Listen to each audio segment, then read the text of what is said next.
কবরের আযাব কেমন আযাব? মিশকাত শরীফ বাবু ইসবাতি আযাবিল কবর।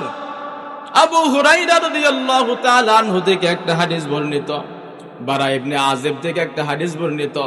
আবু হুরায়রা রাদিয়াল্লাহু তাআলা আনহু বলেন, ইন্নাল আবদা ইযা উতিয়া ফি কবরিহি, কোন একজন বান্দাকে যখন কবরের ভিতরে রাখা হয়, ওয়া তাওয়াল্লা আনহু আসহাবুহু, এবং তার থেকে তার সঙ্গী সাথীরা চলে যায়, হাত্তা ইয়াসমা কুরআনি আলিহি, তার আত্মীয় স্বজন কবর থেকে যে চলে গেল, বান্দা বান্দীদের পায়ের জুতার যে আওয়াজটা পর্যন্ত কবরের যে ব্যক্তিকে শোয়ায় আসলো সে শুনতে পায়। আতাহু মালাকান, সবাই যখন চলে যায়, দুইজন ফেরেশতা বান্দার কবরের ভিতরে চলে আসে। আল্লাহর নবী বলেন, আসওয়াদানে আরজাকানে, কেমন ফেরেশতা? বড় ভয়ানক আকৃতির ফেরেশতা, এমন আকার, কালো, আসওয়াদান, কালো কিসকিসে হবে, ভয়ানক আকৃতি হবে। আজরাকান, রাগের কারণে, ঘুমের কারণে চক্ষুগুলা পর্যন্ত হলুদ হয়ে গেছে। কবরে ঢোকার পর বান্দাকে বসাবে, ফায়ুজলিসানিহি, বান্দাকে বসাবে। এরপরে বান্দাকে তিনটা প্রশ্ন করবে, মান রব্বুকা ওয়া মা দীনুকা ওয়া মান হাযার রাজুলুল্লাযী বুইসা ফীকুম, এ বলো তোমার রবকে, তোমার দিন কি? পয়গম্বরকে দেখায়া বলবেন এই ব্যক্তিটাকে চিনোনি। বান্দা যদি ঈমানদার হয় সঙ্গে সঙ্গে বলে দিবে রব্বি আল্লাহ, আমার রব আল্লাহ, দীনিয়াল ইসলাম, আমার ধর্ম ইসলাম। এবং যে ব্যক্তিকে আমার সামনে নিয়ে আসছো, যার ছবি নিয়ে আসছো, ইনি অন্য কেউ না, ইনি হলো আমার মায়ার নবী মুহাম্মদুর রাসূলুল্লাহ। সুবহানাল্লাহ। বান্দা যখন সঠিক উত্তর দিয়ে দিবে, আসমান থেকে আওয়াজ আসবে, আনসাদাকা আবদি, আমার বান্দা সত্য বলেছে, আমার বান্দা সত্য বলেছে। সুতরাং আমার বান্দা 3.5 হাত মাটির কবরের ভিতরে থাকবে না। ফেরেশতারা আমার বান্দার কবরের চতুর্দিকে 70 গজ করে লম্বা বানায়া দাও। সুবহানাল্লাহ। আর যদি বান্দা নাফরমান হয়, বেঈমান হয়ে কবরে গেছে, যখন প্রশ্ন করবে বান্দা বলবে, হা হা লা আদরি লা আদরি লা আদরি, আমি কিচ্ছু জানি না, আমি কিচ্ছু জানি না, আমি কিচ্ছু জানি না। এই কথা বলার সঙ্গে সঙ্গে আসমান থেকে আওয়াজ আসবে, ফেরেশতারা রে, বান্দার কবরের ভিতরে 2 দিকের মাটি দিয়ে বান্দাকে চাপ দাও।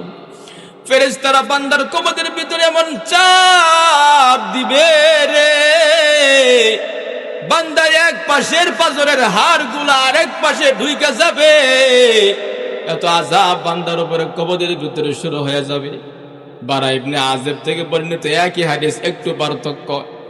বারা ইবনে আযিব বলেন, বান্দাকে যখন প্রশ্ন করা হবে, বান্দা উত্তর সঠিকভাবে দিয়ে দিয়েছে, আসমান থেকে আওয়াজ আসবে, আনসাদাকা আবদি, আমার বান্দা সত্য বলেছে, আমার বান্দা দুনিয়াতে আমার নাফরমানি করে নাই, আমার আনুগত্য করেছে, নবীর তরিকায় চলেছে, 5 ওয়াক্ত নামাজ পড়েছে, রোজা রেখেছে, হজ যাকাত করেছে, ভালো কাজ করেছে, ওয়াজ মাহফিল হয়েছে, বাইরে ঘুরে নাই, বাইরে আড্ডা দেয় নাই, বাইরে গুনাহ করে নাই, মাহফিলের বসে বসে কোরআন হাদিসের কথা শুনেছে। এমন কথা যখন বলবে, আসমান থেকে আওয়াজ আসবে, না না না, বান্দা মাটির ভিতরে থাকবে না, বান্দার শরীরের ভিতরে কম দামি কাপড় থাকবে না, না না। আল্লাহ বলবেন, আফরিশুহু মিনাল জান্নাহ, এই ফেরেশতার দল, আমার বান্দাকে তোমরা জান্নাতের পোশাক পরায়া দাও। ওয়া আলবিসুহু মিনাল জান্নাহ, বান্দাকে, বান্দার বিছানা জান্নাতের বিছানা বিছায়া দাও। ওয়াফরিশুহু মিনাল জান্নাহ ওয়া আলবিসুহু মিনাল জান্নাহ, বান্দার গায়ে জান্নাতের পোশাক পরায়া দাও। ওয়াফতাহু লাহু বাবাম মিনাল জান্নাহ, এবং বান্দার কবর পর্যন্ত জান্নাত থেকে তোমরা একটা রাস্তা বানায়া দাও। বান্দা কবরে শুয়ে শুয়ে জান্নাতের নাজার নিয়ামত ভোগ করবে। সুবহানাল্লাহ। আর যদি বান্দা নাফরমান হয়, সেম কথা, আওয়াজ আসবে, আফরিশুহু মিনান নার। এ বান্দা নাফরমান ছিল, মসজিদে আজান হইছে, চাষতলে বসে বসে আড্ডা দিয়েছে, নামাজ পড়ে নাই। ওয়াজ মাহফিল হয়েছে, বাইরে আড্ডা দিয়েছে, ওয়াজ মাহফিলে যায় নাই। হুজুরদের কথা বুঝে নাই, মানে নাই, শুনে নাই। তারা বলছে হুজুররা এগুলো বলবেই। আজকে বান্দা নাফরমান হয়ে কবরে আসছে। আফরিশুহু মিনান নার, বান্দার কবরে জাহান্নামের বিছানা বিছায়া দাও। ওয়া আলবিসুহু মিনান নার, বান্দার শরীরের ভিতরে তোমরা জাহান্নামের পোশাক পরায়া দাও। ওয়াফতাহু লাহু বাবাম মিনান নার, এবং বান্দার কবরের ভিতরে জাহান্নাম থেকে রাস্তা বানায়া দাও। বান্দা কবরে শুয়ে শুয়ে কিয়ামত পর্যন্ত কবরের আযাব ভোগ করতে থাকবে। শুধু তাই না, মুসলমান দুইজন ফেরেশতা নিযুক্ত করা হবে। আমা ওয়া আসম, চোখেও দেখে না, বদির, কানেও শুনে না, অন্ধ। এমন ফেরেশতা নিযুক্ত করা হবে, চোখেও দেখে না, কানেও শুনে না। বিশাল বড় একটা মুগুর ওই ফেরেশতাকে দেওয়া হবে। বেঈমান যে কবরের ভিতরে গেছে রে, ওই অন্ধ বদির সাহাবী ওই মুগুরটা নিয়ে বান্দার উপরে এমন জোরে আঘাত করবে, আঘাত করার সঙ্গে সঙ্গে বান্দার দেহখানা জমিনের সাথে মিশে যাবে। আবার বান্দাকে আমান আগের মতো করা হবে, আবার আঘাত করবে, আবার জমিনের সাথে মিশে যাবে, আবার আঘাত করবে, আবার জমিনের সাথে মিশে যাবে। কয়দিন রে মুসলমান? আসরের ময়দান কায়েম হওয়া পর্যন্ত বান্দা বান্দির এই ধরনের আযাব হতেই থাকবে। আল্লাহ রাব্বুল আলামিন কোরআনে বলেন, ইন্নাল্লাযীনা কাফারু বিআয়াতিনা সাওফা নুসলিহিম নারা কুল্লামা নাদিদাত জুলুদুহুম বাদদালনাহুম জুলুদান গায়রাহা লিয়াযুকুল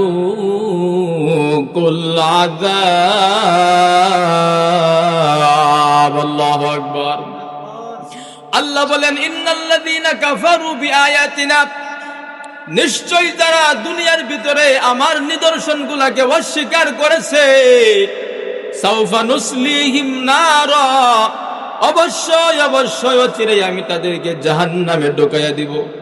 কুল্লামা নাদিদাত জুলুদুহুম, আল্লাহ বলেন যখন জাহান্নামের আগুনে তাদের চামড়াগুলো পুড়ে যাবে, দেহখানা পুড়ে যাবে, দেহ নাই, পুরো ছাই হয়ে গেছে।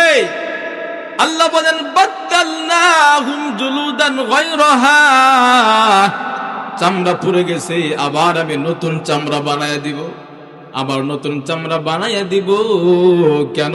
লিয়াযুকুল আযাব, বান্দা দুনিয়াতে নাফরমানি করেছে, বান্দা যেন এখন কবরে শুয়ে শুয়ে কবরের আযাব ভোগ করতে পারে। যখন নাউযুবিল্লাহ। এই জন্য অনেকে বলে হুজুরদের কথা হুজুররা বলবেই।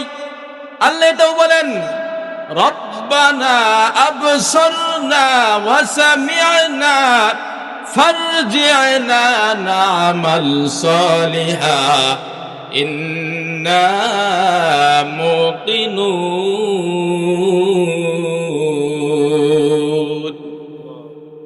রব্বানা আবসারনা, কবরের ভিতরে যাওয়ার পর যারা দুনিয়াতে ইসলাম মানত না, কুরআন মানত না, হাদিস মানত না, হুজুরদের কথা মানত না, তারা বলতে থাকবে রব্বানা, হে আমাদের রব, আবসারনা ওয়া সামি'না, দুনিয়াতে মানি নাই, দুনিয়াতে দেখাও দেখি নাই, বুঝার চেষ্টা করি নাই, কিন্তু আজকে তো সচক্ষে দেখতেছি। আবসারনা, আমাদের কান দিয়ে শুনতেছি, ওয়া সামি'না, জাহান্নামের শাস্তি, কবরের শাস্তি, কবরের আযাব আমরা আজকে দেখতেছি। ফারজি'না, আল্লাহ আরেকটা বার আমাদেরকে সুযোগ দেন, আরেকটা বার আমাদেরকে দুনিয়াতে ফিরাইয়া দেন। ইন্না মুকিনুন, আল্লাহ দুনিয়াতে আরেকটা বার যদি যাইতে পারে আর কোনোদিন অস্বীকার করব না, আপনার নাফরমানি করব না, আপনার গোলামি নিয়ে পড়ে থাকবো। কিন্তু না না না, সেই সুযোগ নাই। দুনিয়াতেই কি কাজ করলে আপনি কবরের আযাব থেকে, জাহান্নাম থেকে মুক্তি পাবেন, সব প্রশ্ন আল্লাহ তাআলা ফাঁস করে দিয়েছেন। কবরে যাওয়ার পরে আসার আর সুযোগ নাই। কবরের আযাব কেমন হবে রে মুসলমান, মিশকাত শরীফের ভিতরে আলোচনা আসছে। আল্লাহ রাব্বুল আলামিন একজন বেঈমানের কবরের ভিতরে 99টা 99 তিন্নিনা, 99টা সাপ ঢুকায় দিবে। কেমন সাপ? আল্লাহর নবী বলেন, একটা সাপ যদি দুনিয়ার ভিতরে সামান্য তাদের নিঃশ্বাস ফেলতো, দুনিয়ার যত মাখলুক আছে, যত প্রাণী আছে, দুনিয়ার আবহাওয়া বিষাক্ত হয়ে সব প্রাণীগুলা মারা যাইতো। তাহলে বুঝলেন, এরকম একটা না, 99টা সাপ বান্দার কবরের ভিতরে ঢুকাইয়া দিবে। সেই কবরের চিন্তা আজকে মুসলমানের ভিতরে নাই। কাকে মেরে আমি ধনী হতে পারবো, কেমনে দুনিয়াতে টাকা পয়সার মালিক হব, কেমনে বাড়ি আছে 2টা 4টা বাড়ির মালিক হব, গাড়ি আছে 2টা, কেমনে 5টা গাড়ির মালিক হব, কাকে মেরে আমি বড় লোক হতে পারি, সেই টেনশনে সবাই। কবরের চিন্তা কারো ভিতরে নাই। আমি যে মুসলমান, আমার কবর আছে, হাসর আছে, মিজান আছে, পুলসিরাত আছে, জান্নাত আছে, জাহান্নাম আছে। কিয়ামতের ময়দানে আল্লাহর সামনে দাঁড়াইতে হবে, সেই খবর আমরা মুসলমানের ভিতরে নাই।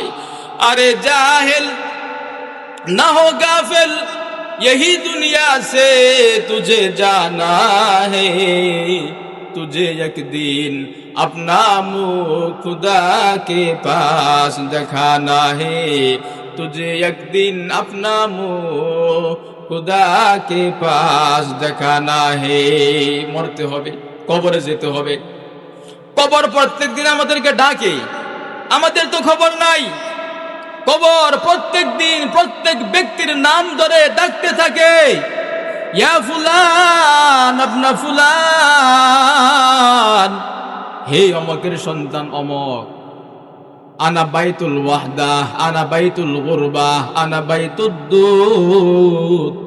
কবর ডাকতে থাকে, আমি একাকিত্বের ঘর। দুনিয়ার ভিতরে কেউ একাকী থাকতে চায় না। সংসার লাগে, সন্তান লাগে, স্ত্রী লাগে, একা একা দুনিয়ার ভিতরে ভাল লাগে না। কিন্তু কবর ডেকে ডেকে বলে, বান্দা আমি কবর কিন্তু একাকিত্বের ঘর, ঈমান আমল ছাড়া তোমার সঙ্গী কবরের ভিতরে কেউ হবে না। আনা বাইতুল গুরবাহ, আমি অপরিচিতের ঘর। দুনিয়ার ভিতরে বিপদে পড়লে পরিচিত কেউ থাকলে পাশে দাঁড়ায়, সুপারিশ করে, জেল জুলুম হয়ে গেলে কবর বলে, বান্দা আমি কবরের ভিতরে তুমি চলে আসলে সুপারিশ করার কেউ থাকবে না। আনা বাইতুল গুরবাহ, আমি অপরিচিতের ঘর, এখানে পরিচিত তুমি ঈমান আমল ছাড়া কাউকে পাবে না। আনা বাইতুদ্দুদ, আমি পোকামাকড়ের ঘর। দুনিয়ার ভিতরে সামান্য সাপ বিচ্ছু দেখলে আমরা দৌড়ে পালাই, ভয় পেয়ে যাই। কবর বলতে থাকে, বান্দারে ঈমান আমল ছাড়া বেঈমান হয়ে কবরে আসলে কবরের ভিতরে বিষাক্ত বিষাক্ত সাপ বিচ্ছুর অভাব হবে না। এই জন্য মুসলমান কবরের চিন্তা করতে হবে, মৃত্যু তো বরণ করতেই হবে। আমি মুসলমান, নামাজ পড়ি, আনুগত্য করি, নবীর আদর্শ মানে আমিও মরবো, বেঈমানও মারা যাবে। আমার মরণ কেমন মরণ হয়? কালেমা নসিব যদি আমার মরণের সময় না হয়, কবরের ভিতরে আযাব শুরু হয়ে যাবে। আর যদি ঈমান আমল নিয়ে কবরে যাই, কবরের ভিতর থেকে জান্নাতের আবহাওয়া আমার উপর জারি হয়ে যাবে। নবীর সাহাবী আব্দুল্লাহ যুল বাজাদাইন, দেখেন কেমন সৌভাগ্যবান, কত সুন্দর ভাবে দুনিয়া থেকে বিদায় নিয়ে চলে গেছে। আব্দুল্লাহ যুল বাজাদাইন বাবাও নাই, মাও নাই দুনিয়ার ভিতরে। নবীর দরবারে গিয়ে কালিমা পড়ে মুসলমান হয়ে গেছে। টাকা পয়সার অভাব নাই, বাবা ধনী ছিল, টাকা পয়সা অনেক, দুনিয়া থেকে বিদায় নিয়েছে। চাচার ঘরে লালিত পালিত হয়, চাচার ঘরে রান্না হলে খাবার খায়, রান্না না হলে খাবার খাইতে পারে না। তার দেখাশোনা তার চাচাই করে। হঠাৎ করে খবর চলে আসছে চাচার কাছে, আব্দুল্লাহ কালিমা পরে মুসলমান হয়ে গেছে। এই কথা শোনার সঙ্গে সঙ্গে চাচার মাথা গরম হয়ে যায়। আব্দুল্লাহ জুলফাদাদাইন যখন বাড়িতে আসে, চাচা ডাক দে বলে, আব্দুল্লাহ, তোমার বাবার ধন সম্পদ টাকা পয়সার অভাব ছিল না। আমি তো চাইছিলাম তোমার বাবার যত ধন সম্পদ আছে কয়েকদিন পর তুমি আরেকটু বড় হলে সব তোমার কাছে আমি সুপুর্দ করে দিব, তোমাকে বুঝাই দিব। কিন্তু আব্দুল্লাহ, তুমি আমাদের ধর্ম ত্যাগ করেছো, মুহাম্মাদের ধর্ম গ্রহণ করেছো। এখনো সুযোগ আছে, মুহাম্মাদের ধর্ম ছেড়ে দাও, তোমার সব সম্পত্তি তুমি পেয়ে যাবা। আর যদি মুহাম্মাদের ধর্ম না ছাড়ো, তোমার একটা সম্পত্তিও তুমি পাবা না। আব্দুল্লাহ জুলফাদাদাইন ডাকতে বলে, চাচা, আমার নবী যেই মুহাম্মাদের উপরে আমি ঈমান এনেছি, যে আল্লাহর উপরে আমি ঈমান এনেছি গো, আমি আমার জীবন দিতে রাজি আছি। আমার আল্লাহর উপর থেকে ঈমান ছাড়তে আমি রাজি নাই। আল্লাহু আকবার। আব্দুল্লাহ জুলফাদাদাইন বলে, চাচা, জীবন দিয়ে দিব, ঈমান দিব না। কিসের ধন সম্পদ, কিচ্ছু আমার লাগবে না, সব আপনি নিয়ে নেন। ঈমান নিয়ে যদি কবরে যাই, দুনিয়ার রাজা বাদশাহ না হলেও মৃত্যুর পরে আল্লাহ তাআলা আমাকে যে জান্নাত দিবে সর্বনিম্নটা দিলেও এমন দুনিয়ার 10 দুনিয়ার সমপরিমাণ হয়ে যাবে। সুবহানাল্লাহ। আব্দুল্লাহ জুলফাদাদাইনকে তার চাচা ডাক দিবেন, আব্দুল্লাহ, ঠিক আছে, তুমি বের হয়ে যাও, তোমার বাবার কোন সম্পত্তি আমি তোমাকে দিব না। শুধু তাই না, তোমার গায়ের ভিতরে যে পোশাক আছে, পোশাকটাও তো আমার টাকায় কিনা। এই পোশাক তুমি তোমার শরীরের ভিতরে রাখতে পারবা না, সব খুলে ফেলো। আব্দুল্লাহ জুলফাদাদাইন শরীর থেকে সবগুলা পোশাক পর্যন্ত খুলে দেয়। চাচা ডাক দে বলে, আব্দুল্লাহ, তোমার পরনে যে পায়জামা আছে ওইটাও খুলো, ওইটাও তো আমার টাকায় কিনা। আব্দুল্লাহ ডাক দে বলে, চাচা, সব নিয়ে নিছেন, কোনো অভিযোগ নাই। আমার লজ্জাস্থান ঢাকার মতো একটা কাপড় বাকি আছে, এই কাপড় আপনি আমার থেকে নিয়েন না। কিন্তু চাচা কোনো কথা শুনে না, না, খুলতে হবে, না হয় তোমাকে যেতে দিব না। আব্দুল্লাহ জুলফাদাদাইন বাধ্য হয়ে পরনের পায়জামাটা পর্যন্ত খুলে দিয়েছে, পরিপূর্ণ উলঙ্গ হয়ে গেছে। আব্দুল্লাহ ডাক দে বলে, আল্লাহ, তোমার উপর ঈমান এনেছি, তোমার নবীর উপর ঈমান এনেছি, যার কারণে দেখো কেমন আযাব আমার উপর শুরু হয়ে গেছে। ঈমানের পরীক্ষা শুরু হয়ে গেছে রে মালিক। আল্লাহ সব নিয়ে নিছে, নে, কোনো সমস্যা নাই। আল্লাহ আমার জান যদি নিয়ে যাক, কোনো সমস্যা নাই। আল্লাহ, এই মুহূর্তে তুমি আমাকে বেঈমান বানায়ো না, তুমি আমাকে ঈমানের উপরে অটল থাকার তৌফিক দিয়া দাও। আব্দুল্লাহ জুলফাদাদাইন এক দৌড়ে চলে গেছে নানার বাড়ি। সেখানে তার মা অবস্থান করতেছে। মাকে ডাক দে বলে, মা, আমি তোমার সন্তান। সঙ্গে সঙ্গে মা ঘর থেকে বের হয়ে আসে। গেটটা খোলার সঙ্গে সঙ্গে তাকায় দেখে যুবক সন্তান, গায়ের ভিতরে কোনো কাপড় নাই, লজ্জাস্থান পর্যন্ত বের হওয়া। সঙ্গে সঙ্গে মা দরজা লাগায় দেয়, বলে, বাবা রে, তোমার বাবার তো টাকা পয়সা কোনো কিছুর অভাব নাই, তোমার এমন করুণ অবস্থা কেন, তোমার কি হয়েছে? সন্তান ডাক দে বলে, মা, আমি মুহাম্মদের উপর ঈমান এনেছি, আল্লাহর উপর ঈমান এনেছি, যার কারণে আমার চাচা সহ্য করতে পারে নাই, আমাকে ঘর থেকে বের করে দিয়েছে। শুধু তাই না, আমার পরনের একটা পায়জামা পর্যন্ত আমাকে রাখতে দেয় না। সঙ্গে সঙ্গে মা ঘর থেকে একটা চাদর বের করে দেয়। চাদর দিয়ে আব্দুল্লাহ তার শরীরটা সুন্দর করে ঢাকে। মা ডাক দে বলে, বাবা রে, আমি তোমাকে জন্ম জড়িয়ে দিয়েছি, কিন্তু এই মুহূর্তে তোমার কোনো উপকার আমি আর করতে পারবো না, কারণ আমার বংশের সবাই হলো বিধর্মী। এরা যদি শুনে তুমি ঈমান এনেছ, কালেমা পড়েছ, তোমাকে তারা বাঁচতে দিবে না। এই মুহূর্তে তুমি আমার বাড়ি থেকেও বের হয়ে যাও। মায়ের দরবার থেকেও বের হয়ে গেছে আব্দুল্লাহ জুল বাজাদাইন। আর কোথাও অবস্থান করবে না, নিয়ত করে ফেলেছে, নবীর উপর ঈমান এনেছি, আল্লাহর উপর ঈমান এনেছি, এবার আমি হিজরত করে চলে যাব মদিনায় আমার নবীর কাছে। আব্দুল্লাহ জুল বাজাদাইন চলে যায় মদিনায়। নবীর কাছে গিয়ে সব ঘটনাগুলা খুলে বলে, আমার নবী সাহাবীদেরকে ডাক দেয়, বলে, সাহাবীরা রে, আমার আব্দুল্লাহকে তোমরা কেউ কষ্ট দিবা না।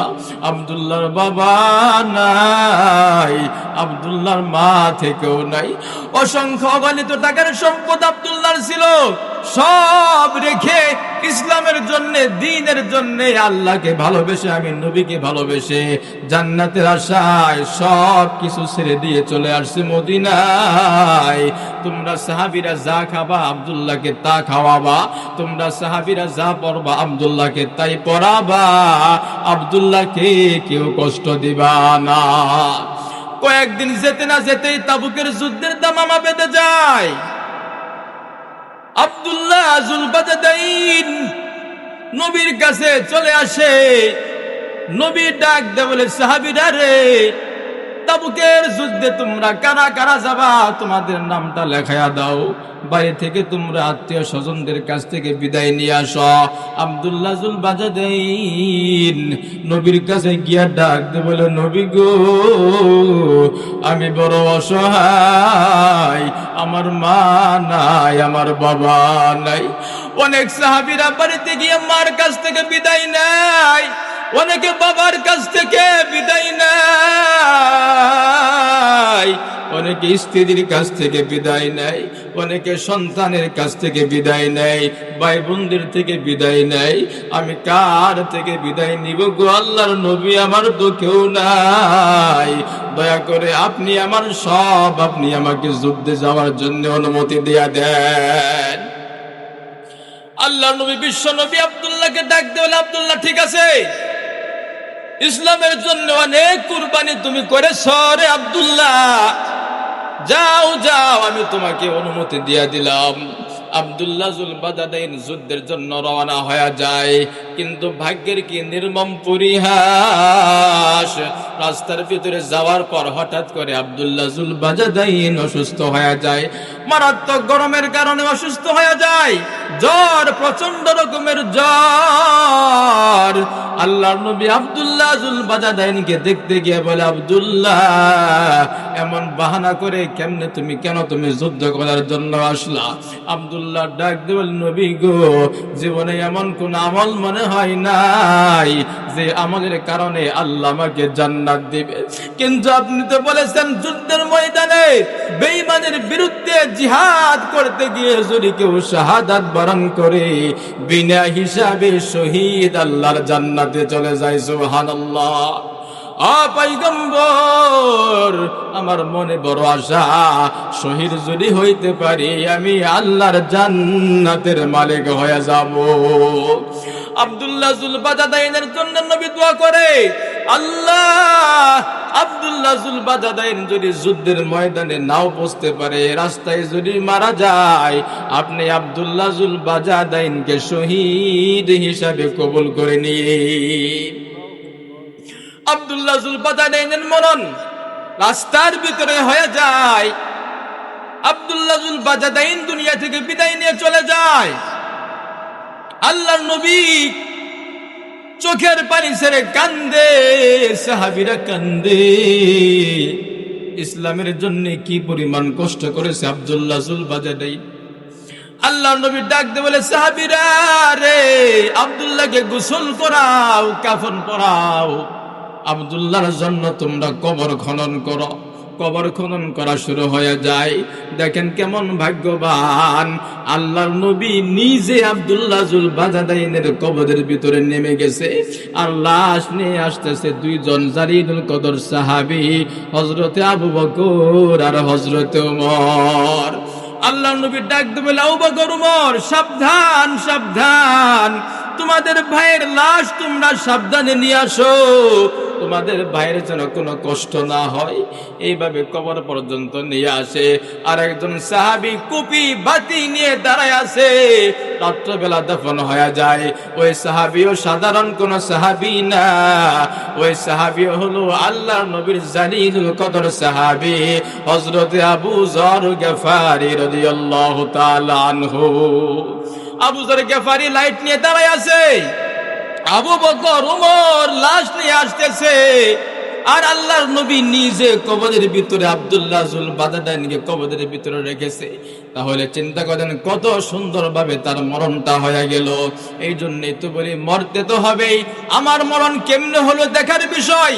বেঈমানও মারা যায়, গরু ছাগলও মারা যায়, জীবজন্তু মারা যায়, অনেকে গুনাহ করতে করতে অনেকের মরণ হয়ে যায়, মদ পান করতে করতে কারো মরণ হয়ে যায়, জিনা করতে করতে কারো মরণ হয়ে যায়, সাদাবাজি টেন্ডারবাজি করতে করতে কারো মরণ হয়ে যায়, চুরি ডাকাতি করতে করতে কারো মরণ হয়ে যায়, জুয়ার আড্ডায় বসে জুয়া খেলতে খেলতে কারো মরণ হয়ে যায়। আবার কোন কোন বান্দার দেখবেন আজান দিতেছে, আজান দেওয়া অবস্থায় দুনিয়া থেকে বিদায় নিয়ে যায়, নামাজ পড়তেছে রুকু অবস্থায় দুনিয়া থেকে বিদায় নিয়ে যায়, নামাজের সিজদা অবস্থায় দুনিয়া থেকে বিদায় নিয়ে যায়, কোরআনের তেলাওয়াত করতেছে, তেলাওয়াত করতে করতে দুনিয়া থেকে বিদায় হয়ে যায়, জিকির করতেছে, জিকির করতে করতে দুনিয়া থেকে বিদায় নিয়ে যায়, মাহফিলের ভিতরে বয়ান শুনতেছে, বয়ান শুনতে শুনতে আল্লাহ অনেক বান্দা দুনিয়া থেকে বিদায় নিয়ে যায়। আপনার আমার মরণটা যদি এইভাবে ভালো কাজ করতে করতে হয়ে যায়, মরতে দেরি হবে, আল্লাহর জান্নাতের মেহমান হতে দেরি হবে না। আর যদি গুনাহ করতে করতে আপনার আমার মরণ হয়ে যায়, মরতে দেরি হবে, জাহান্নামের আযাব আমার উপরে প্রয়োগ হতে দেরি হবে না। এই জন্য যেটা বুঝাইতে চাইলাম, মরণ থেকে পালাবার কোনো সুযোগ নাই, মরতে হবে। কবরের আযাব আছে, বেঈমান হয়ে কবরে গেলে কবর থেকে আযাব শুরু হয়ে যাবে।